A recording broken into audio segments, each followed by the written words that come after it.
हाय दोस्तों, आप सभी का एक बार फिर हमारे YouTube चैनल में स्वागत है। जैसा कि हम लोग कल वायरिंग पढ़ रहे थे, तो हमने बताया था कि वायरिंग कई प्रकार की होती है, क्लीट वायरिंग, केसिंग केपिंग, है ना, कई प्रकार की। तो आज हम उसको थोड़ा डिटेल में देख लेते हैं। चलिए हम लोग शुरू करते हैं ना। देखिए, पहली का जो हमने कल लिखवाया था, उसमें 5 जो वायरिंग अपन ने लिखी थी, उसमें से पहली आती है क्लीट वायरिंग। देखिए, क्लीट वायरिंग कुछ नहीं होती है दोस्तों। हम लोग घरों में जनरली यूज करते हैं, आपके घर पे भी लगी होगी। क्या करते हैं हम लोग, ऐसे वायर कर देते हैं ड्रिल से, ठीक है, और बीच बीच में व्हाइट कलर की क्लीट आया करती हैं, तो क्लीट को बस ऐसे करके यहाँ ऐसे फंसा देते हैं। बस यही होती है कि आपकी ये क्लीट वायरिंग। और ये टेम्परेरी कनेक्शन, टेम्परेरी के लिए यूज करते हैं, टेम्परेरी के लिए, बाकी परमानेंट के लिए इसको यूज नहीं करते हैं, ठीक है। तो देखिए, इस वायरिंग में पीवीसी या बीआईआर, इसमें पीवीसी या वर्गनाइज इंडिया रबड़ के जो वायर होते हैं, जो केबल होती है, उनका प्रयोग किया जाता है, ठीक है। जो कि पोर्सिलिन क्लीट, जो क्लीट होती है ना, उसमें फंसा दी जाती है इस वायर को, ठीक है। अब देखिए, ये इंपॉर्टेंट है दोस्त, क्लीट के बीच की जो मिनिमम दूरी होती है ना, वो आप 30 सेंटीमीटर रख सकते हो, मैक्सिमम दूरी 60 सेंटीमीटर रख सकते हैं। मतलब कि यदि आप वायरिंग कर रहे हैं ना, तो ऐसे वायर यहाँ पे डाल रहे हैं ऐसे, यदि आप क्लिप लगाएंगे ना, तो एक क्लिप से दूसरे क्लिप की जो बीच की दूरी होती है वो मैक्सिमम 30 सेंटीमीटर होगी, और जो मैक्सिमम लेंगे वो आप 60 सेंटीमीटर लेंगे। तो इसको याद रखिएगा, ये पेपर में पूछता है कि दो क्लीटों के बीच की दूरी कितनी होती है, ठीक है। तो ये समझ पाए होंगे आप लोग। अब देखिए, ये क्या होती है, सबसे सस्ती होती है तथा टेम्परेरी कनेक्शन के लिए यूज की जाती है, ठीक है। ये सब इंपॉर्टेंट पॉइंट है दोस्तों, ऐसे ही पेपर में आएगा, है ना। ये टेम्परेरी कनेक्शन के लिए यूज की जाती है। चलिए, दूसरी अपन आती है वुडन केसिंग केपिंग। वुडन केसिंग केपिंग, देखिए वुडन केसिंग के मतलब लकड़ी की होती है, लकड़ी की केसिंग केपिंग रहती है। देखिए, इसका क्या रहता है, केसिंग केसिंग हमेशा नीचे ऐसे कट की रहती है, फिर अपन यहाँ पे वायर डाल देते हैं, उसके ऊपर से ऐसे केपिंग पहना देते हैं, फिर केसिंग केपिंग हो जाती है। ये लकड़ी की रहती है, ये पहले यूज की जाती थी, अब यूज नहीं की जाती। अब जनरली पीवीसी की केसिंग केपिंग आती है, तो पढ़ना रहता है हमें, हमारे सिलेबस में है।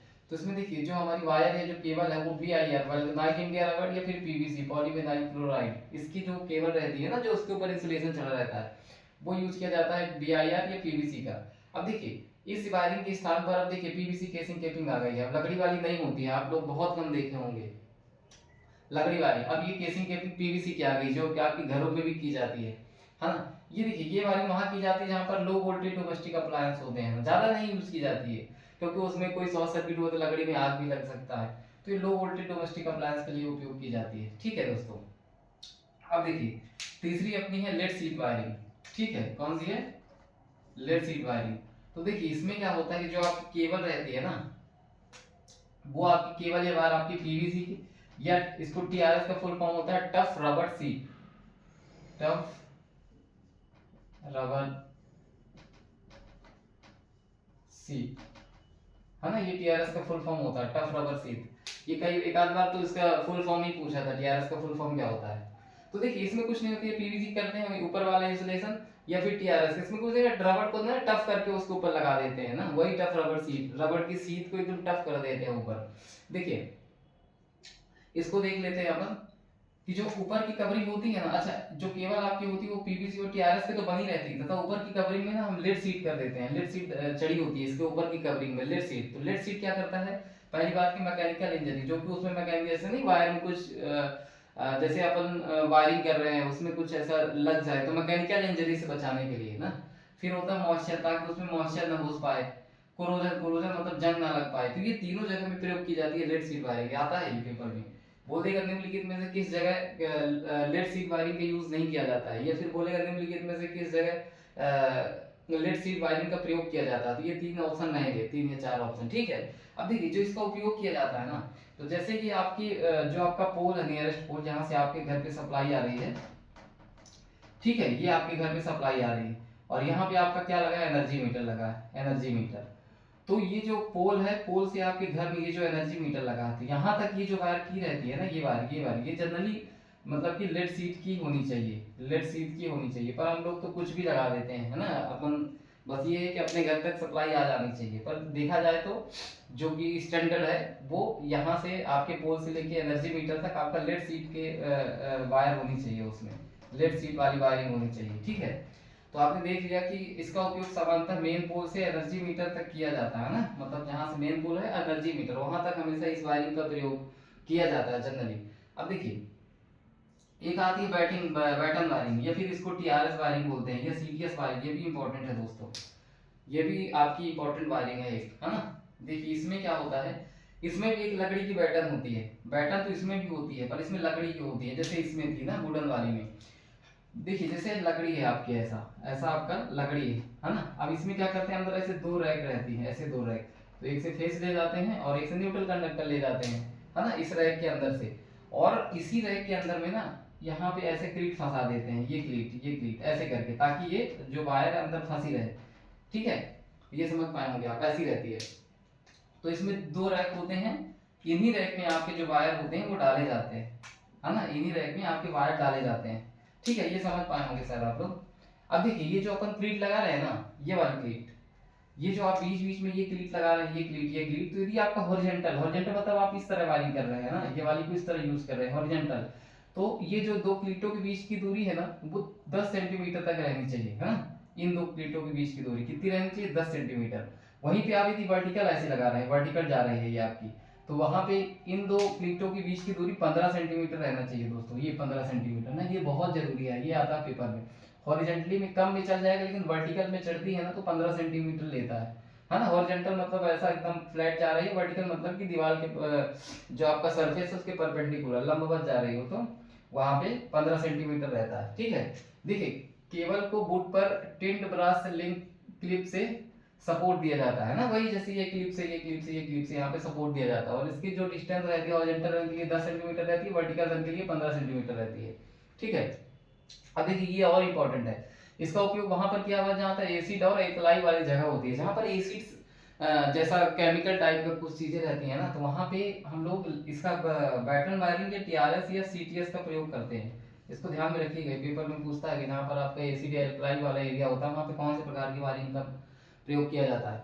ठीक है, अब देखिए लास्ट अपनी आती है आपकी कंड्यूट वायरिंग। तो देखिए इसमें जो वायर वायर आपकी लगती है वो BIR वल्कनाइज्ड इंडिया रबर या पॉलीविनाइल क्लोराइड PVC के रहती है ना। ठीक है, और देखिए अब देखिए कंड्यूट में क्या होता है ना, कंड्यूट गोल गोल आपने देखा भी होगा, PVC की होती है, ऐसे राउंड राउंड करके ऐसे लंबी से, ये PVC की रहती है, इसमें वायर अंदर डाल देते हैं बस। अब देखिए जो इसका यूज है ना दोस्तों, यूज ये भी यूज इसका जरूरी है। वर्कशॉप हो गया जो आपका, फिर रेसिडेंशियल एरिया हो गया जहां पर फायर का खतरा रहता है, वहां पर भी इस वायरिंग का कंड्यूट वायरिंग का प्रयोग किया जाता है।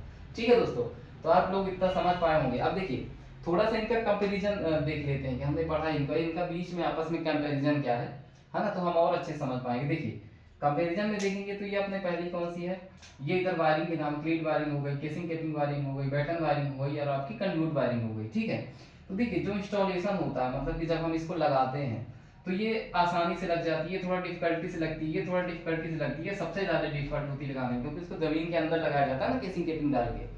देखिए अब ये जो किस टाइप की होती है, ये देखिए टेम्परेरी टाइप की होती है। आपकी जो क्लीट वायरिंग होती है ना टेम्परेरी टाइप की होती है, ये भी परमानेंट होती है, ये भी परमानेंट होती है, और ये भी परमानेंट होती है, मतलब कि इसको आप बाद में निकाल भी सकते हैं, लेकिन ये लग जाती है तो प्रॉपर लगी रहती है ये। अब देखिए जो लाइफ होती है, तो यदि आप इसको टेम्परेरी के लिए यूज कर रहे हैं ना, तो इसको निकाल भी सकते हैं, तो इसकी लाइफ बहुत कम होती है, इनकी थोड़ा अच्छी होती है, इसकी सब ज्यादा होती है, सब ज्यादा आपकी होती है कंड्यूट वायरिंग की। अब देखिए अपन कॉस्ट की भी बात कर रहे हैं भाई, लगाएंगे तो कम से कम पैसा भी तो देखेंगे ना कितना। तो ये देखिए जो आपका लेट क्लीट वायरिंग है उसमें सबसे कम पैसे लगते हैं, फिर उससे ज्यादा इसमें लगते हैं, इसमें लगभग बराबर लगते हैं, सबसे ज्यादा इसमें लगते हैं, क्योंकि आपको ये भी लाना, कंड्यूट भी लाना है, कंड्यूट महंगा आता है, शायद फीट या मीटर के हिसाब से मिलता है ना, तो ये सबसे महंगी होती है। अब देखिए इसके एप्लीकेशन मतलब कहाँ कहाँ उपयोग की जाती है, तो जो क्लीट वायरिंग हो गई ना फंक्शन में प्रयोग की जाती है, मैरिज वैरिज जहाँ होती है जगह वाले, आप देखो ना कहीं फंक्शन हो रहा तो वहाँ जनरली जल्दी जल्दी दीवारों में वायर लगाओ, क्लीट ठोक दो, खत्म, तो ये वायरिंग हो जाती है। और ये वायरिंग तो हमने देखा था कि लो वोल्टेज डोमेस्टिक अप्लायंस के लिए यूज होती है, क्योंकि लकड़ी की बनी होती है, कभी भी इसमें आग लगने का खतरा रहता है। अब देखिए जो आपकी बैटन वायरिंग होती है या फिर ये टीआरएस वाली वायरिंग होती है ना, टीआरएस या फिर ये सीटीएस, तो ये जहां पर एसिड एंड एल्कलाइन वाली एरिया होते हैं वहां पर प्रयोग की जाती है।